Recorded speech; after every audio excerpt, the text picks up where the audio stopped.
വീണ്ടും ചതുരകാസനത്തിലേക്ക് വരിക. അടുത്ത് ചെയ്യേണ്ടത് വലത് കാൽമുട്ട് മടക്കി 2 കൈകളിലേക്ക് കയറ്റി വയ്ക്കുക. തിരിച്ചുകൊണ്ടുപോവുക.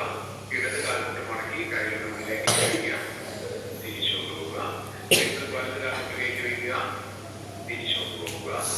ഇടത് കാൽമുട്ട് കയറ്റി വയ്ക്കുക. തിരിച്ചുകൊണ്ടുപോവുക. വീണ്ടും വലത് കാൽമുട്ട് കയറ്റി വയ്ക്കുക.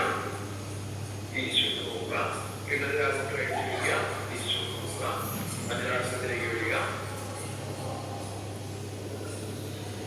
വീണ്ടും ചെയ്യാൻ തയ്യാറെടുക്കുക. ചതുരകാസനത്തിലേക്ക് വരിക. ഇനി കൗണ്ടിങ്ങിനനുസരിച്ച്